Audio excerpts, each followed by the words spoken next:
Hey friends, what's up? Welcome back to the Safefield April live stream. Thanks for tuning in. Super excited to see all of you back here. And I'm Ash, your host for today. And as you can see, my camera is fixed, so your capybara is back. And we've got two special guests joining us like last time, Safefield CEO Veronica and our communication lead, Say Welcome, welcome. Hey, Thanks for hey. coming through, guys. Hey everyone, awesome to be here as usual. Yep. So let's quickly run through what we've got planned for today. So we'll start things off with some industry headlines with Veronica and CJ. And yes, as usual, we might throw in a little bit gossip here. And after that, we'll watch a short video highlighting the key Safefield updates from this month, then chat about them together. And finally, we'll be joined by our special guest speaker from Luke to share their insights today. Sounds good? Awesome. Yep. Let's jump right in, starting with part one, industry headlines. So, first up, US regulators may finally be accepting one thing: crypto users want yield. The latest Clarity Act draft could allow crypto firms to offer stablecoin rewards tied to platform activities, while restricting products that resemble traditional bank interests. So we can see regulators are distinguishing crypto rewards from bank yields, and stablecoin platforms may shift from hold and earn to use and earn. What is the implication from this, Veronica? Wow, I think my first reaction would be finally. Finally, like we've dragged so long so far. We've been waiting such a long time for this. I mean, it's not a perfect result. It's not really perfect. It's more like to me more like a stable coin yield compromise, like finding a trade off, finding a middle way. Mhm. But I think this is one of the moment that we like. I think the whole industry should take a moment to appreciate like how far we've come, because compared to 3 years ago where stablecoin regulation in US, not to mention other part of the world, was basically a black hole. Like nobody knew what the rules are, where they should be drawing the line, so everybody just did whatsoever as they like. So we saw Mhm. how it ended, Voyages, Celsius, a whole of other EU products that turn out to have no actual foundation. So I think this is a meaningful moment because it actually draws a workable line, activity-based rewards are in. So passive use that looks like a bank deposit is out. So it's a much better. It's like a Clarity Act. The name speaks for itself. Is it perfect? No, but it's a real line. So I think this means we can now design products with actual clarity instead of guessing, whether they are breaking any kind of rules. Mhm. I think someone who have been building a wallet like us, I think this kind of regulatory progress is genuinely exciting because it's the product will benefit most. They are the ones trying to skirt the edges. Like they are the ones who have been building responsibly all along, and they just need the roles to catch up. So I think this would give those builders who are taking the industry and their products seriously and looking for long-term sustainable growth a very good foundation. I think this is finally the moment, and we are going to hear more about the details rolling out, I believe, but this is already a very good start. So I'm genuinely quite happy for that one, and I believe we are gonna see the industrial players like stablecoin issuers, Mhm. Coinbase and many others, kind of taking different actions towards this and giving the clarity. So it's not a tie situation anymore. Like people, we are gonna see some new possibilities popping out. So overall, quite positive. Nice, Yeah, nice for step mine, forward. the only thing I think probably I hope to see, although it isn't there yet, is that centralized exchanges and platforms can still offer like yield on stablecoin deposits. Although as it is currently unlikely. Although I'm more of a I'm more on the advocate for self custody side. It competition from the centralized offerings is always good as well because I think that forces Mhm. everyone to improve together. So hopefully that's where the end state is, although it's quite unlikely as it is. Yeah, maybe ideally the stablecoin issuer could build that into smart contract level. That would be ideal. Let's not call it for yield, we call it for rewards, right? But still, there are some kind of True. rewards that we Like a can wrap receive. version with auto compounding yield. I think Yeah, there are providers like Etina and others that have the SUSDE already. So hopefully that can be accepted as a widely used form of, That's a great point. stablecoin. Yeah, I agree on that one. Yeah. Good point. And moving on to the next, Ton seems to be becoming more deeply tied to Telegram again. Pavel Durov, the CEO of Telegram, announced Telegram will take a leading role in Ton's development and become one of its largest validators. So if Telegram fully embraces Ton, so what will be the impact on Ton's roadmap in the future? What do you think? CJ, I don't know you, but I'm feeling I'm pretty excited.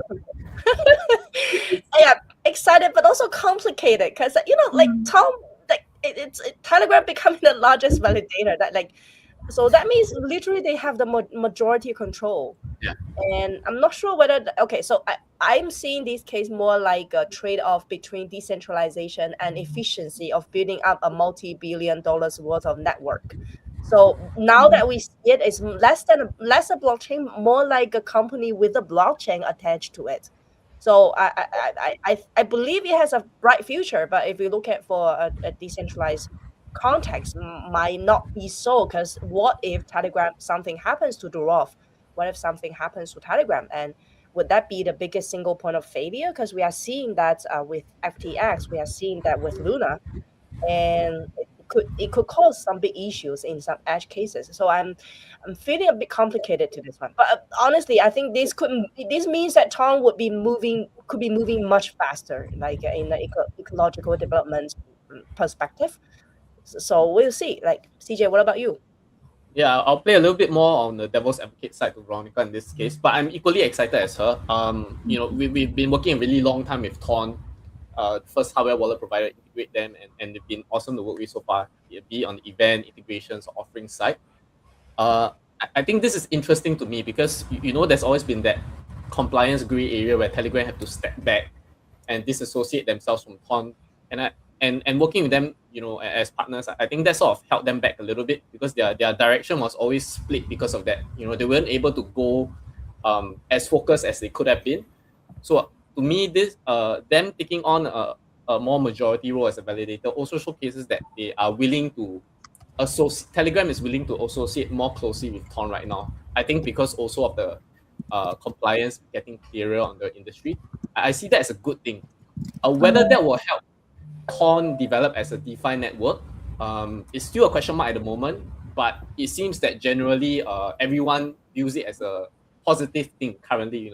We see Ton price going up, and then we see some meme coins moving. All those are just short-term things, so it's still a question mark. But I think it's a much needed change and a positive driving force at the moment. Whether it will stay that way, I think it will depend on how Telegram and Ton continue to work for develop their DeFi ecosystem from then. Because I think it's more than just having competitive fees and having reliable validators that will determine whether a DeFi ecosystem will thrive. And Ton has tried over the past few years, and they've been good surges, but whether it's sustained is nothing. The other thing also, I think to the point that Veronica brought up about everything being too focused on Durov, I don't necessarily think that's a bad thing because it's always been human nature to sort of have a figure that we look up to, right? Like Ethereum is one of the most mature ecosystems, but I don't think anyone would go against when you say that Vitalik still holds a lot of influence. If something happened to Vitalik, which I hope not, touch wood, but if it does, it would heavily impact Ethereum, right? So I think that isn't something we can sort of run away from, regardless of whether the technical infrastructure is still dependent on one party or not. The association with a figure is just something is unavoidable, and I don't see it as a bad thing because Durov has been quite I think generally positive figure in terms of advocating for self-custody and how a blockchain should be. So I don't see any problem with that. Yeah. Interesting point.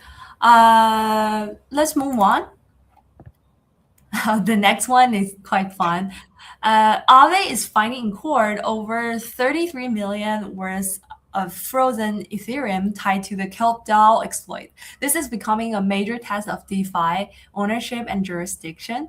I had a discussion with CJ last week about this, and he has a lot to say. CJ, I'm gonna let you heard a lot for you guys. So yes, CJ's yours.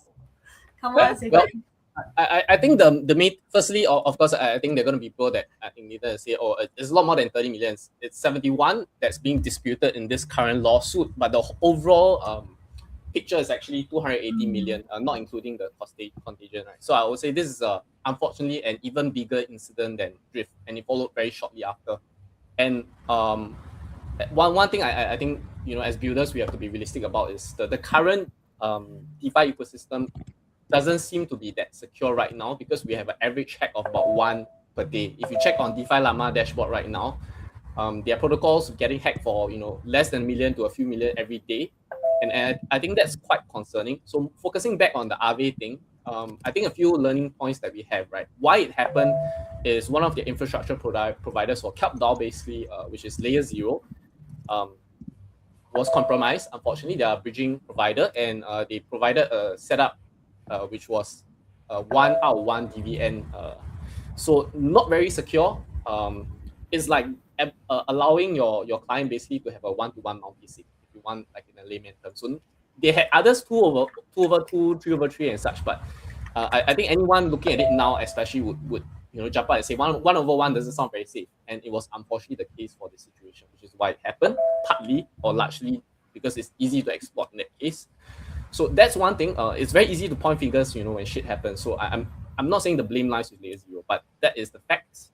I think what's more shocking is that after this incident, a lot of people went to look at it, and I think what's more alarming is that what it showed is over 50% of the people using Layer 0 were using this setup. So I would say KelpDAO was just an unfortunate victim in this incident. There could have been much more. So thankfully, a lot of people, a lot of the platforms went to change their setup after this. Better late than never, although I wish that wasn't the case. So I think that shows that the current state of DeFi, a lot of builders really need to look at their OPSEC and setup and really need to level it up, rather than just taking the recommended or the default or whatever is easier to be faster. Right now, with advancements in technology and AI, it's very easy for hackers to exploit even the smallest loopholes. So I think right now for builders, we should never compromise security for convenience. So that's one thing. So back to the Aave thing, what it happened is the hackers were basically able to mint that RSE collateral, and then they deposited on Aave, and they were able to borrow assets on collateral that are no longer worth the amount, and sort of steal away the thing right now. So again, that also is dependent on Aave's risk management. Some people are arguing that the RSE shouldn't even have been allowed a collateral, and they shouldn't have been allowed to borrow so much ETH against it. So I'm not going to debate on that. I do think that the borrowing ratio shouldn't have been as high, considering it's not restake ETH isn't like a ETH, it isn't like a blue chip asset. So I think there should have been an adjustment down there. What is good though, there's always positives to each incident. It showed a united effort, because I'm sure everyone aware a lot of the affected DeFi protocols and even other protocols like Solana contributed to the effort, and the total pooled funds after that to recover from this was more than the amount, about 3 million plus when I last checked. So those are all the positives. So the sad thing about this is that Arbitrum, which I think did a commendable effort to freeze the stolen 71 million, part of the stolen funds. There were people that jumped out and said, it's not decentralized and all that. I'm not going to go too much into that. I think right now, the important thing is not to die on hills which support bad actors. If I'm also for decentralization and self-custody, but the way I see it is very simple. If the values that we advocate help bad actors more than good actors, then they are not values we should advocate for at the moment. There needs to be a gradient that we adjust to. We cannot be like black and white people, and be too extreme in certain senses. So I think what Arbitrum did definitely was the right call in that way to freeze the assets. So the unfortunate thing is that we had a law firm which went to file a lawsuit trying to claim that this is part of funds stolen by North Korean hackers. So we want to compensate past victims that are not from this hack. You should hold these funds for us so that we can compensate past victims. And they're coming out with different arguments, saying that there are various arguments being thrown right now. So I'm going to go deep into it. So what I think is that this law firm is obviously a cancer, because they have a very bad track record of just jumping on lawsuits that don't make any sense. And of course, the reason I think anyone with a business mind or understanding of how law works is that I don't think that the lawyers themselves think they can win the case as well, but they get fees the longer the suit drags on as well. So that's why they're taking it. The unfortunate thing is that the longer this drags on, the more the victims are being hurt. So I hope this gets resolved. The important thing is the interesting thing is the vote to release the funds right now is still ongoing. There's about two more. There's about 170, I think, minutes left. Last I checked, so about a few more hours before we close the vote. So right now it's about 90% of the Arbitrum DAO has voted to release the funds anyway. I don't know whether they will still release it despite the lawsuit. It'll be interesting to see. So that'll be something I'll be monitoring. The last thing I want to touch on for time constraint is I think what can all users learn from this current incident? In essence, I think a few points. As a DeFi advocate, I'm sad to say right now the state of most DeFi is quite unsafe. So if the funds you're putting right now on chain are not those that you can afford to lose, I wouldn't say that you necessarily need to move them off chain, because I'm aware that we have users that use on-chain finance because the centralized finance offerings that they have, the governments, their fiat systems, unfortunately, in some countries are still not that reliable. They have no choice, right? In that case, the next better option is get your funds in a hardware wallet. I'm not trying to shield, but we have a very nice line of hardware wallet, so check them out. www.safepower.com/store if you don't already have. Put your funds. Don't put them in DeFi for the moment. If those are not funds you can afford to lose on chain, store them in a hardware wallet and keep the seed phrase offline and safe. That's the next better option. If you still want to go on chain finance, sure, but make sure the amount that you delegate is stuff that you can afford to lose, and make sure to be very selective with the kind of protocols you have selected. Although with all the current instances right now, it's shown that even the older, more established protocols and younger, promising protocols are both still vulnerable at the moment, unfortunately. The last thing I want to mention is not necessarily an indicator that builders have not been doing enough. I think it's also been that technology has advanced to make sure that attackers also have an edge right now. So I think as builders, we also need to step up and use the advancements in technology to check for our code. Not to build the code, but I think it helps in checking for vulnerabilities, and also to always be stringent with OPSEC, because a lot of it has also come in from social engineering and human error rather than just code. Yeah. So those are things I probably want to bring up. Yeah. Very Yeah, I think insightful. CJ made every point of it. I think it goes with it. I think the only thing is that it's interesting to see, like we've been saying, not your keys, not your coins, but when somebody takes your keys, when assets move on chain without your consent, who owns them? So Alvy's argument that a thief doesn't own what they steal, it's kind of a very interesting. So we follow up to see how the court says about that. So it's the first time that courts must have to say, okay, so yes, on-chain assets have legal owners, and the thief is the thief regardless of where the blockchain record says. So we'll see how that goes. I think this is a case that not enough attention is putting on. So we'll see how that goes. It's pretty interesting. Let's keep following. Yeah, I up. hope the courts become a lot more mature with deciding that as well, because another side effect is that it may affect how providers like, say, Circle, which are very reluctant to freeze funds, will act in future as well. Because that sort of, for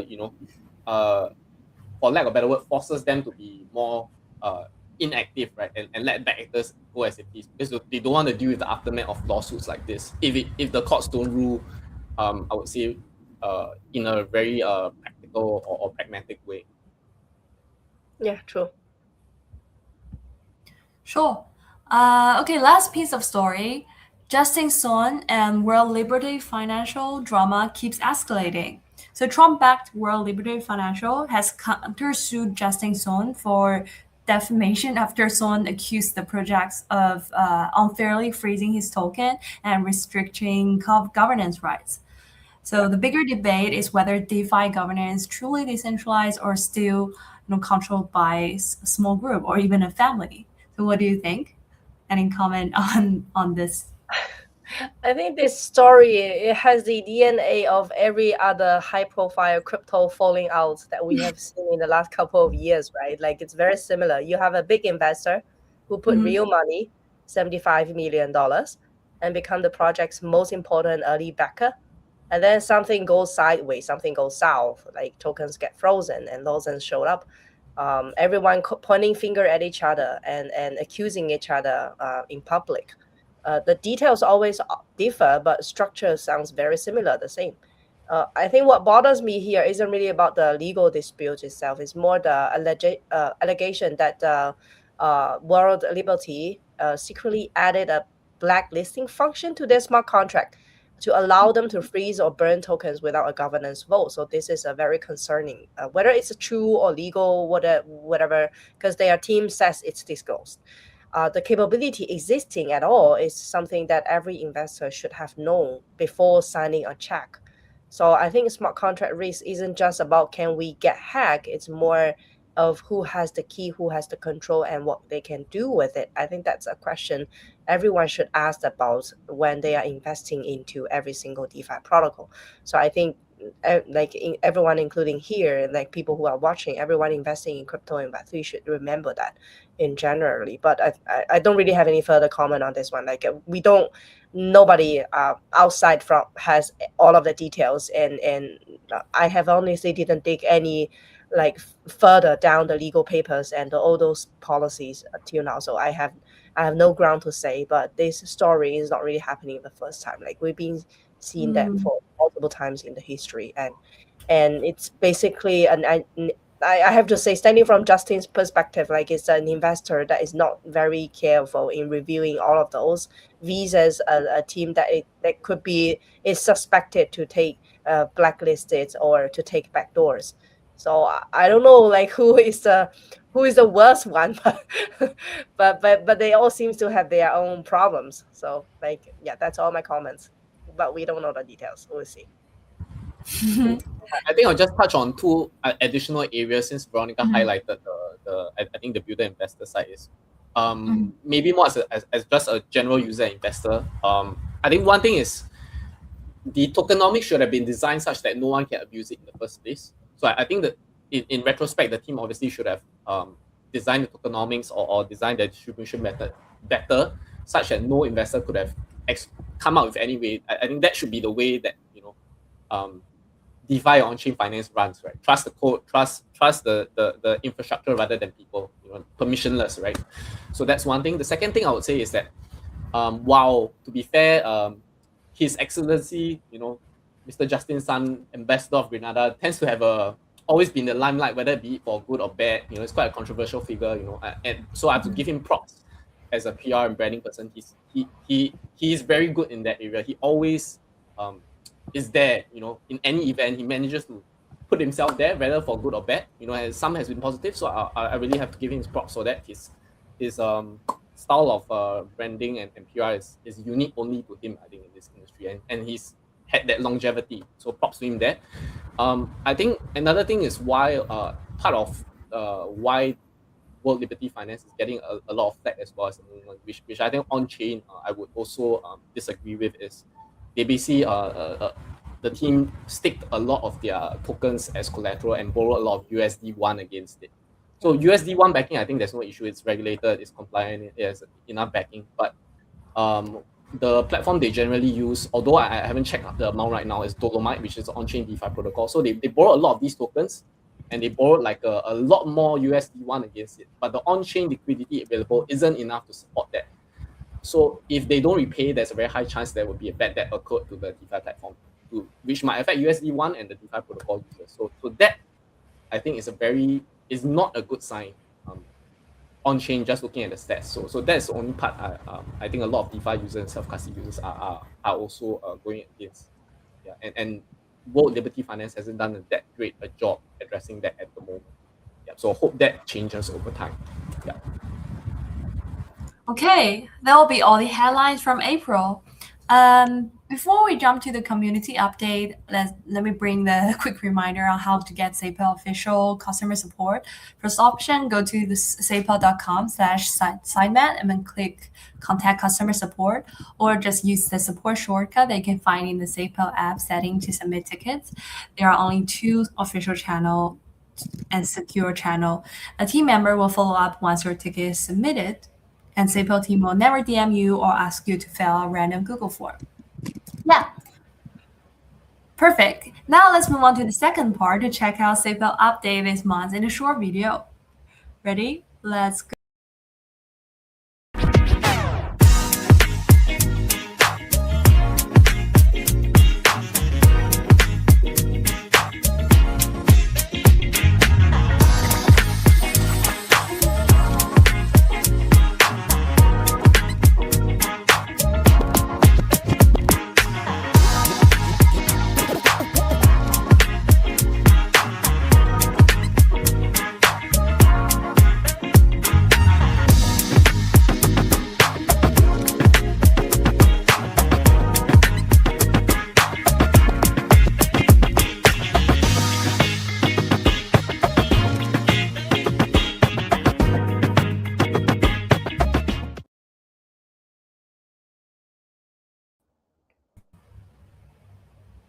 That was a quick look at everything we shipped this month. Oh wow, what a video! Like it. Yeah, I hope the audience is, let us know if the clip is comprehensive enough for everyone to catch a glimpse of how the features are rolled out for the month. If not, can always watch the recording. Yeah, but we're always open to feedback. So I would love to ask, was there anything that especially stood out to you, or any one feature you like to unpack a little bit more? Let me start with Veronica. Oh, okay. Okay. There are quite a lot of items like a lot of features going on this month. For example, we have the Wallet Connect Hong Kong pop-up events that is kind of pretty interesting. That's our first try, trying to facilitate payment in our wallet. And my favorite would be using Solana tokens for paying for gas fee. So I think that would be a very interesting. We've been doing a lot of UX improvements, paving the way for people to move money on chain. So I think gas is always one of the roadblocks that we have been talking about for years. And in the recent 2 years, we are seeing breakthroughs with new protocols in place. We are able to use gas subsidies to allow users to pay gas fee using native token or using stable coins. I think this is a major kind of a breakthrough, and I'm happy to see that we have more and more tokens and coins supported for on-chain gas subsidies and also for gas payments. So this makes the whole transaction much smoother, and people feel it like they don't feel it at all. It's literally what we call seamless. Like they don't feel anything. They don't. It's just the gas payment in the backstage. So I think this is the what we really call what the mass adoption would look like. So I think this is my favorite for the month. Yeah, CJ, what about you? Perfect. Yeah. So I think Veronica took one of the features I was interested in too. So Veronica took the first one, obviously, for Solana. I think for two very obvious reasons. I think for anything that improves UI or UX for users, I'm always a fan of for any features. It's always something we've always been building, right? Second thing is, of course, for nostalgia. I mean, Solana was the first DeFi ecosystem I used a little bit more actively since 5 years ago. So I always have a fondness for it. So anything that benefits that ecosystem is always a win for me. Of course, we continue building on other ecosystems as well as a blockchain agnostic wallet. Other feature I'm also quite happy about is the debt translation feature, actually. Because I think we always talk about the gap between Web 2 and Web 3 that we're bridging right now. But I don't think enough people are talking about the communication gap that we still have in terms of language, right? Most of the apps are still just built in English and maybe for some in Chinese, right? And that's about it. So something that helps our users explore the apps through the SafePower app in their languages, a little bit more in a more helpful way with AI translation, although I know it's not going to be 100% effective or accurate. Anything that bridges that communication gap for me is always a good thing. That that removes that fragmentation and the communication gap. So to me, that's extra meaningful. And hope I will encourage all users to try that. Of course, be safe and explore the apps. Still exercise that security. But at least I'm very happy knowing that all these other users that don't just use English are going to at least have more likelihood of having their native language be accessible. So that makes me a lot happier. Perfect. For me personally, I was more involved in this month's builder card skin campaign. Yeah, it was quite simple, for users to join. Just, for example, new users just need to sign up, and our existing user just need to invite a friend, so they could automatically receive this card design. Yeah, so my colleague and I, we chose this theme basically because we want to give something back to the community and just a big thank you for always building with us and supporting SafePal. And yeah, also we have a little teaser for next month's card scan. So we're doing a Bitcoin Pizza Day themed card design. And Yummy. yeah, it's definitely something to look forward to. Yeah. And Yeah, I if think users have any feedback or ideas they want, for designs, let us know. yeah, And if yeah. there are As builders always, watching, just yeah. comment. Leave Yeah, some looking forward to the yummy May design. Cool. And I think that wraps up all the SafeBell updates for April. Hope everyone been enjoying the new features. Everyone we're building. A big thank you to Veronica for joining us today, and hope you have a great night ahead. So I Thank think you. it's time to jump into the guest speaker time. So yeah, thanks for your time, Veronica. Thank you. Yep. See you Thanks, soon. Veronica. Bye. Okay. All right. Without further ado, let's jump into part 3 and welcome our guest speaker to the stage. Our guest today is Loot Go, the real-world crypto treasure hunt. Loot Go recently launched a in real-life treasure hunt with X1 Wallet, SafePal X1 Wallet as one of its rewards. And also, if you connect your SafePal wallet and join the treasure hunt, you'll be able to win more credits. So yeah, joining us today, we have Ed, the co-founder of Loot Go. Welcome. Could you maybe start by telling us a little bit about yourself and about Loot Go? Sure. Yeah. And thank you for having us, or me, I guess. Yeah. So my name is Ed. I'm one of the co-founders of Loot Go. You can think of us as kind of like a Pokemon Go with crypto rewards. And so we're a mobile game that's on iOS, Android, as well as on the Seeker phone, where users can open up our app. They can walk around in real life, and then they can open up loot boxes. And inside are rewards, things that are both on-chain, off-chain. It could be crypto, it could be tokens, it could be NFTs, or raffle tickets for rewards.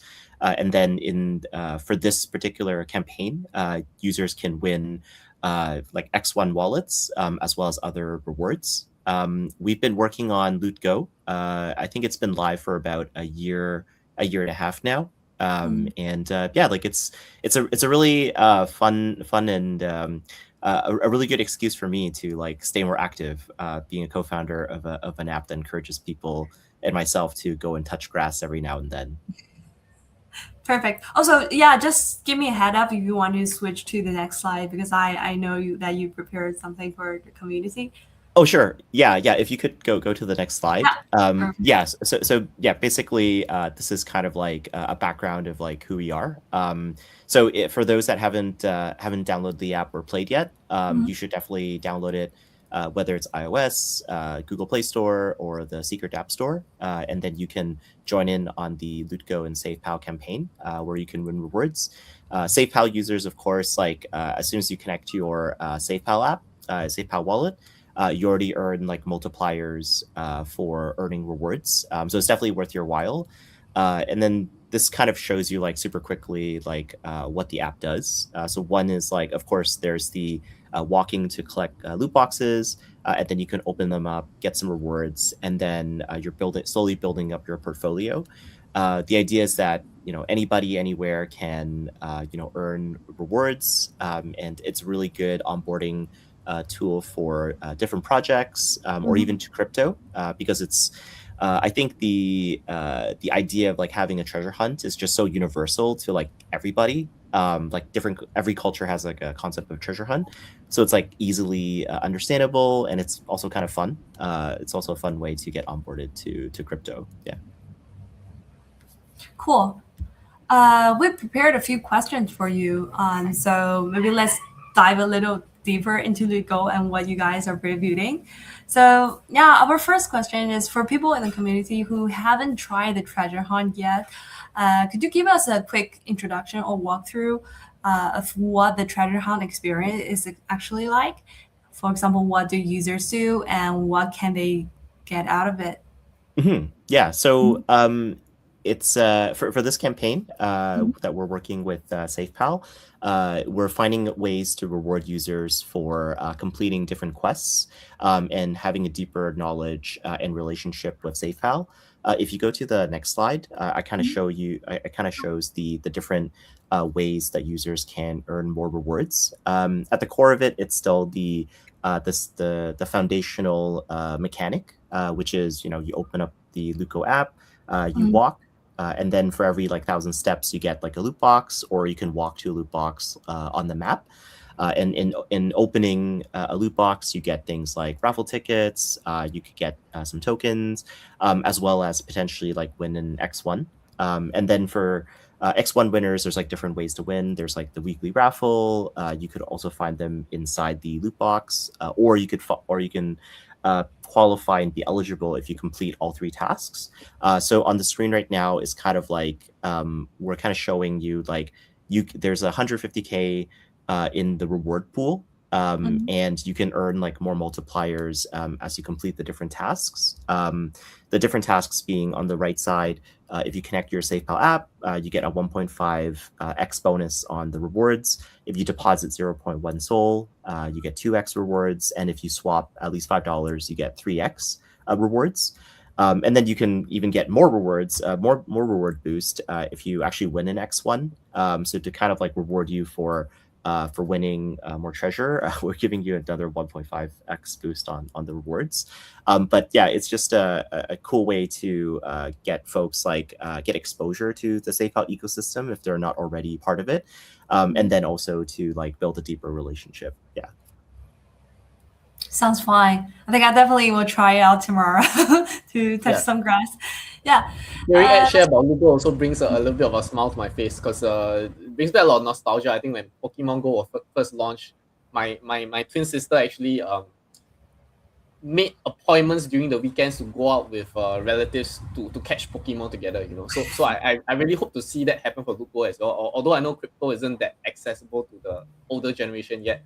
I hope to see Lugo reach that level of success where, like the uncles and aunties can also go play with their nieces and nephews, and it can be a bonding experience. And of course, it's awesome to see the synergy between users getting the X1 hardware wallet, enhanced security while bridging that IRL activity as well. I think one problem with a lot of our users and builders in the industry, we tend to sort of get accustomed to a more sedentary lifestyle. So it's awesome to see what Lugo is building to encourage people to be a lot more active, right? So brings a lot of smiles to my face hearing about all aspects. Yeah, it's funny that you mentioned like I think a lot of folks like in this space are not as active, and I think if you can incentivize them to go outside and like touch grass and move a little bit more, especially like if you kind of see yourself like, oh, if I just walk another 300 steps, I can get another reward. I think it's actually very strong incentive. But yeah, I also remember like the Pokemon Go days when it first came out. It was just like super exciting, and we want to capture that same level of excitement for users. And yeah, it's funny that you mentioned like getting the like uncle and aunties like interested in like crypto and treasure hunting. We actually so previously we actually ran a campaign in Korea. Where we were giving out tokens like as part of a campaign with a partner. And what was actually really interesting was that it went super viral, especially amongst Korean moms, because there was like this Korean mom community that just like found out about it, and then it kind of like spread like wildfire amongst that community, which is awesome. Very heartwarming to hear about. It's really awesome. Yeah, like, and it kind of makes sense because like I imagine like if you're like walking like with kids and you're taking them outside, you're kind of like, oh, I might as well like earn some rewards like while doing it. So I think it's like if it can fit inside people's daily lives, then it becomes just much more accessible and frictionless. Yeah, I can imagine, especially since Korean aunties are a little bit more fashionable and trendy. You know, them wearing all their caps and outfits, going out, hopefully with their kids as well. Having it be a bonding experience. Yeah, very heartwarming and very meaningful. So I think it's use cases like this that really give additional motivation to builders. You know, that we are bringing value to the space and the industry, right? Not just to actual niche users, but also to mainstream users as well.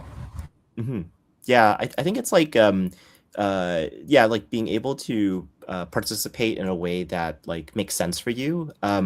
Like so I'm currently based in Japan, and one of my really good friends, he's like completely like a non-crypto person at all. And like I think his longest streak of playing Loot Go was like 120 days, and I'm pretty sure it's not because like he was my friend, because like I mean, you know, I'm sure many of our friends have showed us, you know, projects and apps and like He probably to be got honest, like how started to you know to as because he was your friend, but to continue for 150 days. yeah, I exactly. think no friend is gonna do that for you, right? Exactly. So it's a good thing. It's a good thing. It means that Yeah, exactly. Yeah. yeah, exactly. Cool. Speaking of Pokemon, a bit curious. What inspired the idea of combining the treasure hunt with crypto in the first place? Was it Pokemon, or were there any fun moment in your back then that inspired you to have this idea? Yeah, I think for us, like myself and our co-founders like have played Pokemon Go like growing up, and we really enjoyed that moment, right? I think like for us, like we've been kind of building in this sort of like intersection between like crypto, IRL, and social for the last few years. So before Loot Go, we were actually building consumer social apps, Web3 consumer social apps for enterprise in Japan. And so like I think there's just an affinity for building IRL type of experiences, and so we thought like, oh, what's like a really good IRL experience, and that's Pokemon Go. And so we were like, oh, like how could we incentivize people to go outside and like touch grass and participate. And we thought about like putting like some crypto rewards inside, because like imagine like finding a token and it goes 10x, right? Like that's definitely something that's like super exciting, and it kind of motivates you to like continue to do it day in day out. Yeah. Sounds good. Finally, looking ahead, what's next for Lutgo? For example, are there any exciting milestones, launches, or big goals that you're aiming for this year? Yeah, for us, like we definitely want to continue growing in the crypto community, because that's been our biggest supporters, like for our growth so far. So far, like we've grown to about like 67,000 users, and a lot of it was driven by like people telling their friends about Loot Go and sharing like how fun it is and the different rewards that they can get. But we definitely want to continue that growth. But I think we're also looking at like how do we attract more mainstream users as well, like non-crypto users. I think we have like a nugget already, like especially with the Korean moms, and we kind of want to lean more into that to attract like a broader base, especially because like it's I don't know, like it's such a feel like a very positive experience for folks, right? Like there's definitely onboarding people to crypto, and I think that's great. But I think it's also like it feels good, right? Because you're helping people like be more active, but then also like get exposure to like new technologies. So we definitely want to lean more into that this year. One other thing I want to mention is that oh sorry, if you go to the next slide. So every few weeks, we're actually doing sort of like a focused like city hunt. So this week is actually focused on Japan. So about like every 4 weeks or so, we're gonna pick like a different city. And so like participants, the top 50 players in the focus city, this week being Japan, they can win an X1. But of course, like they must be connected to SafePal to be eligible. And the rankings will be based on the number of raffle tickets they collect when they open up the loot boxes. And so, yeah, like if you're based in Japan, I highly encourage you to, participate. download Loot Go and start playing, because this is your week. But if you're not in Japan, it's totally cool. You can still play and still win, like through the weekly raffles, like through the loot boxes, through completing the missions. And then finally, like after like the next in 4 weeks or so, we're gonna focus on another city. So it could be yours next. And so yeah, just like be on the lookout for it. Wow, sounds cool. I based in Yeah, that's Hong really Kong. exciting to Hong hear Kong will be the because next. it's a little bit reminiscent of how the new all the different Pokemon versions came out as well, right? Like there's Kanto, Johto League, and Region. So I know it's still a bit early to say, but I hope to see like in future to come out to have like different country leagues for different countries against different countries, so we can see like maybe 1 month it'll be Japan against Korea or different, they can Right. be like a tournament for which country will win. So it'll be exciting to see the different representatives for each country battling out via Google, and I think while it may be a bit of a pipe dream to say at this stage, who's to say that it can't happen, right? Because I think Korea has shown a fantastic example of how pro gaming has evolved. They're super competitive, since the StarCraft era, and right now Korea is still also trying to make although I think it's still too be early to say, they're trying to make perp dex trading, leverage trading a competitive sport right now. There's been tournaments, and shows organized around that. I don't know how effective that will be compared to that, but if mainstream gaming can take off like that, and even perp dex, trading can have a stage like that, why not? Like you can gamify Yeah, anything. exactly. Yeah. Exactly. So it would be exciting to see it get to that stage. Yeah. Cool. That's awesome. Thank you so much for sharing, Ed. Really appreciate. Before we wrap up, is there anything you'd like to say to the SafePal community, or any final message you'd like to leave here? Yeah, I just want to say, like, I'm really grateful for like this partnership with SafePal. I think like working with SafePal team has been like very smooth, and the SafePal team have been incredibly supportive of our project and of our community. So I just wanted to have this opportunity to say, like, thank you very much for your support. Like I hope to continue this relationship and partnership for many years to come. Awesome. Yeah. Thanks so much for joining. Yeah. Yeah. Before we let Ed go, I also like to add on 2 more points as well. I think Sure. for those that the audience that don't really know, Loot Go is probably like the first major recipient of the Solana grant that we launched a while back. Where we collaborate with hardware wallet sponsorships and also co-marketing support. And it's awesome to see that come to fruition, and Loot Go being such a fun and meaningful project, being the first major recipient. So for any other builders who happen to be watching and want to apply, we're always open to applications at www.safepal.com/grant/Solana. You can also check out our more about the grant for anyone who's curious on our official website, www.safepal.com. Second thing I also want to add on as well is I think very happy to see the success that you guys have achieved so far. I know before even getting the grant, being approved for the grant, you guys already won the Colosseum, so well deserved.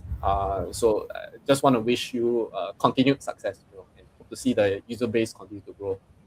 I think considering the current market conditions, it's very positive. So hope to see that continue to improve and get even better as market conditions improve as well. Yeah, thank you so much for your support and the kind words. Thank you. Thanks so much for joining us, and I think that will be it. Have a good night. Yep. Yeah. Take care. Thanks for having me. Thanks, Ed. Thanks for sharing. Bye. Cool. That's a wrap for today's AMA. Big thanks to Ed and Veronica for joining us today. Sergey, do you have any final words to the community? I think it's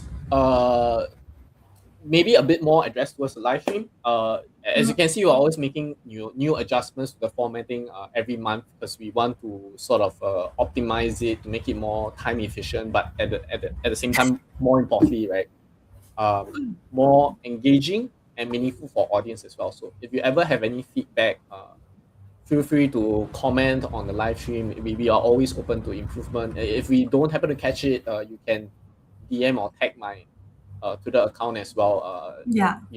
Anything regarding to improvement, and if it's feasible, if it's possible, we also want to apply that for future live streams, and of course also for our product specific features as well. The other thing probably I'd like to share is, given the recent security climate, with how there seem to be a lot of exploits and different compromises going on every day, unfortunately. On the important side, one thing I just want to emphasize is that I have full confidence in our products and building, because our OPSEC and product security is still up to standard. It's all there, and with, I think, considering even so with the current security climate, we've maintained a perfect security track record for the past years. I think that's been really difficult to maintain. Very commendable considering how even major protocols have been hit right now. So I would say we still remain confident despite that. The second thing is, I like to, it may sound a little bit like grandma nagging, is to, just sort of remind everyone that Stay safe. yes, and don't always go back to the basic fundamentals of security practices. So things like, I think for the experienced veterans, it should be like a clockwork by now. But for new people and for people who might be getting a bit complacent and lazy, right? Never sacrifice convenience for complacency. If you're not interacting very often with that wallet, it doesn't need to be a hot wallet. Put it in a cold wallet, like a hardware wallet. If you're not using that particular asset in DeFi right now, it doesn't need to be a hot wallet. Put it in the hardware and cold wallet. For your seed phrase, I know there are some backups available for hot wallets, but unless really necessary, just keep it offline and safe. Write it down manually somewhere and store it really safe. Or do what you will, separate it or however you will, but do not, put it in your devices. Especially if you're using it actively online, you're using other tools that are still very nascent, like with AI tools, which may open up additional avenues of attack. Anything can be a potential compromise with the current state of technology that we're at. Even opening a PDF or downloading some software or opening Calendly. So just be very careful. If it doesn't need to be there, even though it may provide a little bit of inconvenience, it's worth the sacrifice, I would say. And don't go with the mindset that it won't happen to me. And because by the time it does, it might be too late, right? So don't compromise. Go back to the security fundamentals. If you have do swaps a lot and you approve smart contracts, use tools like our approval manager to remove very old smart contract approvals that you don't need, especially when it's like years old. If you're not familiar with approval manager, search for it, use it. If you're not comfortable with it, you can also use tools like revoke.cash to revoke it. Anything that is not necessary, just remove it, right? Just for that safety. It's just an additional step. So anything that's gives you that safety that you need, maybe no matter how inconvenient, you just get it done. Don't forget your security fundamentals and basics. If you don't have a grasp of basics yet, although I really think at this stage you should be if you're using DeFi or on-chain finance, check out our blog, check out our help center as well, check out our YouTube for some of the tutorials and some of the videos on potential scams or ways that attackers are using. Even the older videos from a few years ago, I think are still applicable today, especially the social engineering. So I think it's a good time, to level up your OPSEC security practices, whether you're a builder or user. So never sacrifice that convenience for security. That's the other thing I just want to add on. Right. Recently, we saw too many exploit and hacks, right? So it's a good time to just keep this in mind and bring the safety as priority. Yeah, unfortunate. I wish I would say that after April, the rate of DeFi exploits have slowed down from average of 1 today. But unfortunately, at the rate it still is about average of 1 today. I think just in the morning I saw a exploit for one of the Uniswap LP providers. Last I checked, it was already 5 million and counting that was being exploited and lost. So it's still ongoing. So if you have, just do a check, especially if you have old wallets, whether you're using DeFi or not. It doesn't hurt to take an extra step to maximize whatever security or safety you have. Right. Thanks so much, CJ, for this advice to the community. Sure. And thanks to everyone from Safe FM for tuning in, and our guests for making tonight's special. If you have any project you'd like us to collaborate with, drop them in the comments. Also, if you have any advice for us to improve our live stream or just improve our products, drop in the comments. Don't forget to download SafePail and follow us on X for more updates. And we will see you next month with more news, exciting guests. Stay safe. Yeah, that will be it. Bye, guys. Yep. Stay safe, everyone. See you next month. See you.